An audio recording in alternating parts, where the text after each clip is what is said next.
The Minnesota Timberwolves took Game 7 over the Denver Nuggets, and it was shocking. It shocked everyone. Not that Minnesota won. I mean, at some point in the series, multiple points in this series, it looked like Minnesota could pull this off. It was shocking how they did it.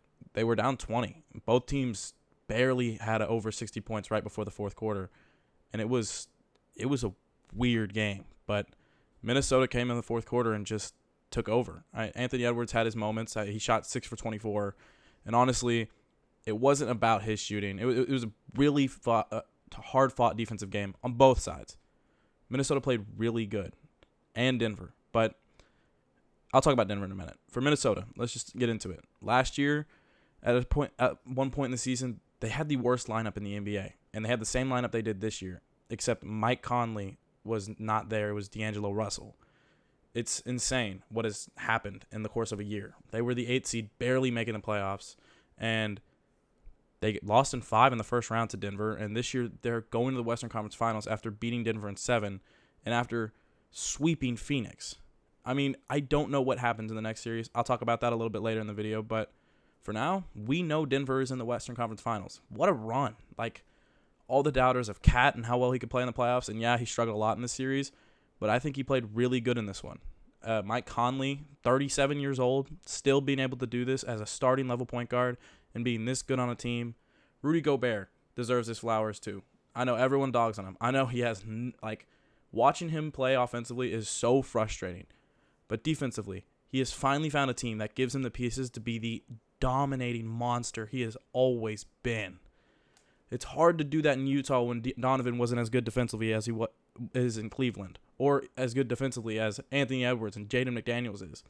And it's hard to do that when a lot of those pieces just didn't play defense. Bogdanovich, I don't know if y'all remember, but that was pretty rough. But now, you're seeing it. You're seeing it in Minnesota.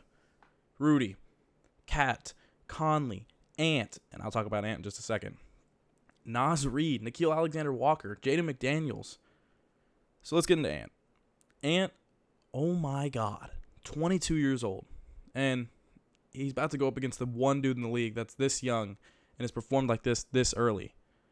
The sky is the limit for Ant. You've seen the steps he's taken as a playmaker, as an initiator of the offense, as a defender this year. I mean, he's always been a good defender. He's always wanted it defensively. But he's smarter each and every game. He's 22 years old and just seems like a basketball genius early on. Like, early in the season, you really wanted him to see him take the steps as a playmaker, even if they were the first seed. And he really did that. They were competing for the first seed all year long.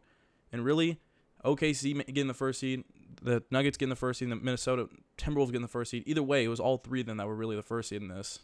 And wow, just kudos to them because, oh my God. Oh, and Naz Reid too. Naz Reid is a dog.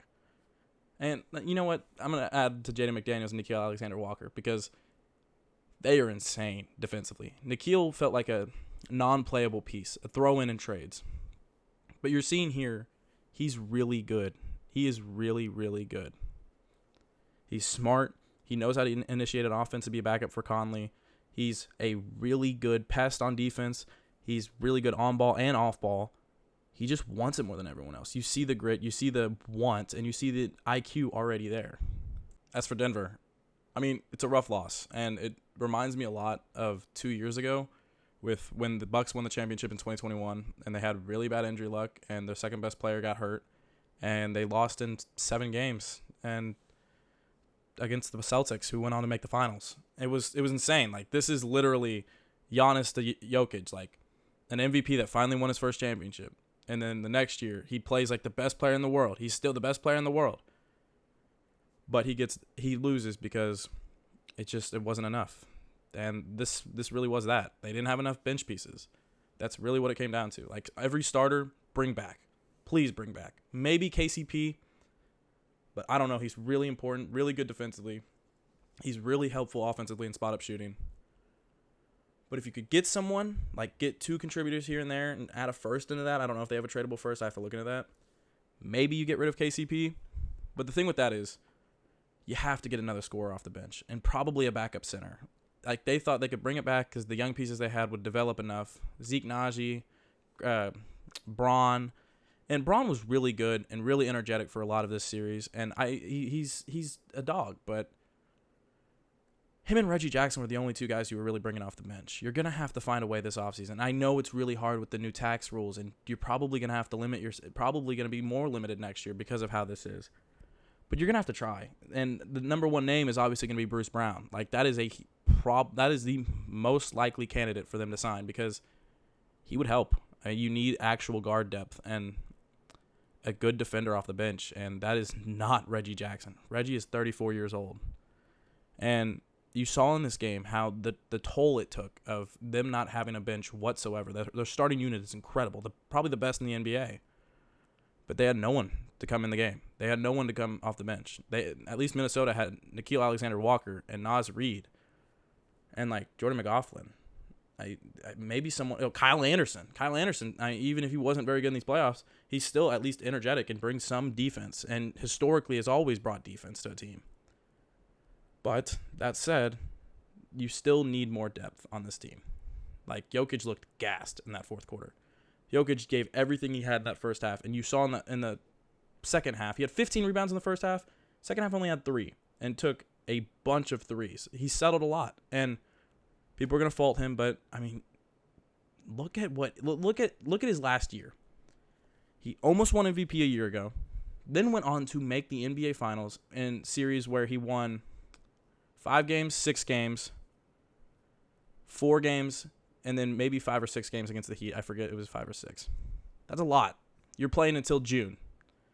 And then you go on the next year, win MVP again. Your team almost makes the first seed, and you're still playing a ton of games in the playoffs.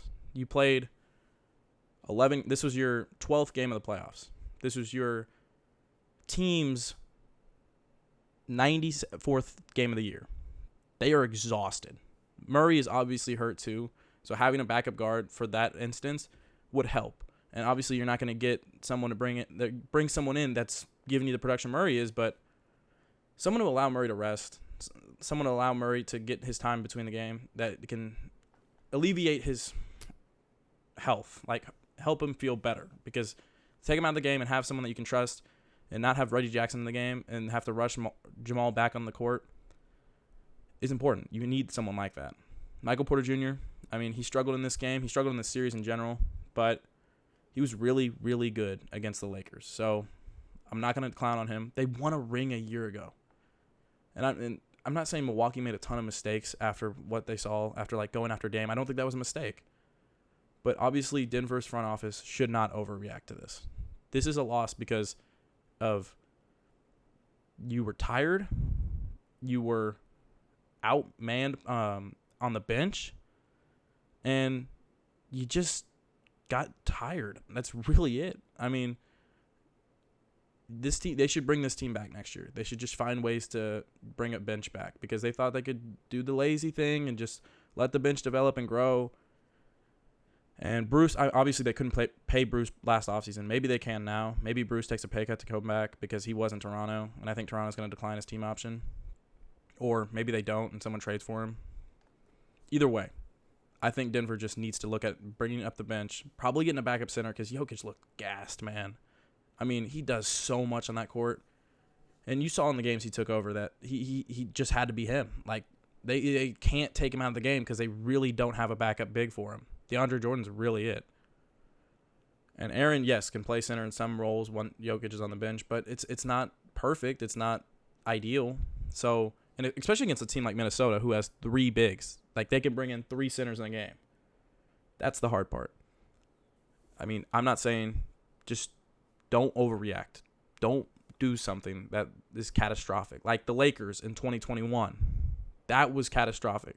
And not blaming Russ, I'm saying they took every role player. They took every role player and either got rid of them for Russ or got Russ and didn't have enough money to pay for them back in free agency. So, yeah, there's Minnesota or Denver. Okay, this is the last part of the video. Let's go over Mavericks, Timberwolves. Let's talk about the Mavericks side of it. So the Mavericks get an extra day of rest. Game 1 is Wednesday, I think. And the Mavericks, this is the perfect opponent to shut down the Mavericks, honestly.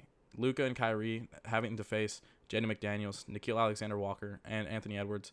It's going to be rough because having them be perimeter monsters, the perimeter monsters that they are, they're going to swarm them a lot. And in the OKC series, we saw Kyrie get a little bit shut down scoring-wise because of Cason Wallace's defensive pressure, because of Lou Dort's defensive pressure on Luka, and J-Dub's defensive pressure on both of them. J-Dub was incredible too.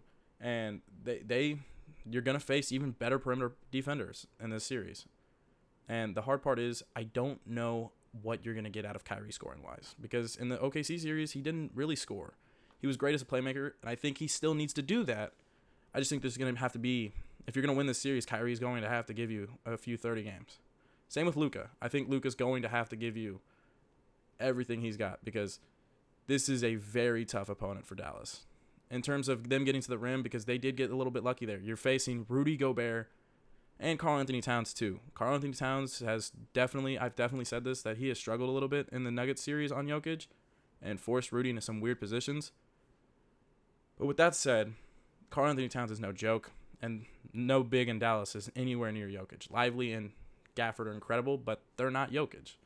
And I don't know if you get those easy lob passes and those easy cuts to the rim that you were able to get in the OKC series. This team is bigger. You're going to have to rely on perimeter playing and forcing yourself into situations that probably find more mid-range and close shot attempts than ever.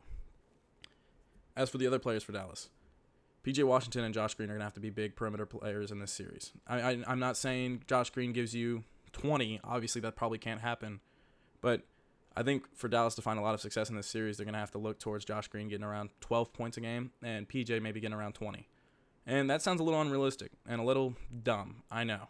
But PJ played really well against OKC, and that's because they targeted Luka and Kyrie a lot, and they found PJ in the corner, PJ in the wing. And PJ's going to have to do the same thing here. I don't think they're always going to have Jaden McDaniels and Ant on PJ. I think they'll probably play Conley more or Cat, and that's where PJ starts taking advantage of those opportunities. As for their defense, I think Derrick Jones Jr. can be a really good on-ball defender on Ant. I think he can help with that. Kentavious Caldwell-Pope, I think he could be the Kentavious Caldwell-Pope role that KCP played on Ant in this series. Because KCP did make it hard for Ant. Even though there was a lot of plays where Ant scored on him, there were plays where KCP made it hard for Ant.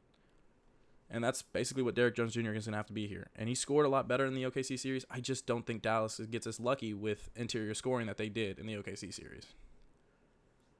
And they're going to just have to hope that Lively and Gafford can still somewhat replicate what they have done in these playoffs, because they've been great. And obviously Luka and Kyrie are going to have to come through. But it's going to be hard. This is going to be a dog fight for them. Okay, thinking about Minnesota. Okay, in this series, Ant's probably going to have to find the mismatches on Luka, maybe even on Kyrie, because he is bigger than Kyrie. Even though Kyrie's been a good defender, he's going to have to find the mismatches there. And Luka, I know, all the defensive stigma, but he has been a better defender in these playoffs, this season in general. So Luka's going to have to find that mismatch, though, because Derrick Jones Jr. is a good on-ball defender, better than both of them. And PJ Washington is also an incredible defender. So you're going to have to find the mismatches there. You're going to have to find Cat, probably play more on the perimeter. It'll just work because Dallas does, and their scheme, allow a little bit more three-point shooting than most teams would enjoy. So there it is. Like, Dallas should probably give them the edge there in three-point shooting, because Cat can get open, Jaden McDaniels get open. They won't respect them a lot. They did that with Chet a lot in this series. Jay Will in this series when Jay Will played good. J-Dub in certain moments of games. Definitely Josh Giddey. Minnesota doesn't really have that. Minnesota's offense has been way better in these playoffs. Allowing guys like Nikhil open, Conley open, Jaden open, and Cat open just isn't going to work. And this is where Rudy Gobert is going to have to dominate. This is where Rudy, I know he has almost no offensive bag, but he's going to have to pretty much show that a lot. He's going to have to find cuts to the rim, because there are times where Chet did that, and there are times where Zubac did that in the Clippers series. Gobert's dominance in the paint, Naz Reid's dominance in the paint, Cat's dominance in the paint. They're going to have to add here. And Cat on the perimeter and the paint. Cat's going to be the most important player in this series outside of Ant, because him showing up can happen way more realistically than Ant having to drop 40 every game. Because Dallas's defense is really good, but Dallas does have holes. And I think Cat is the exploiter of that. And although I made it clear in my last video and the reaction to OKC Mavs, I am a Mavs fan. I'm not going to pick them here. I think this is Minnesota's series to win. I think they win in 6. They get their first 2 at home. Dallas gets 1 at home. And then Minnesota will take a 3-1 lead. Dallas will push it to 6 games, and they'll lose in Game 6 in Dallas, which is a rough thing to think about too. But yeah, I think Minnesota pretty much takes this because they are a better team than Dallas. Dallas has played really well, but Minnesota's not built for Dallas, but they're the perfect team to go up against Dallas. They're 3 bigs, and Dallas does have good bigs now. I think they'll overpower them. I think the perimeter shooting will also just really work. They're way more physical than what Dallas obviously played a very physical series against OKC, but it's wearing them down. And I think Minnesota's fine with being more physical against Dallas and still going at them and being more physical. And there are times in the OKC series where you saw Dallas flustered or Dallas confused or the Mavericks confused and overwhelmed by defense and by physicality. So this is going to be a tough series, and I think I'm going to take Minnesota in 6 to go to the NBA Finals.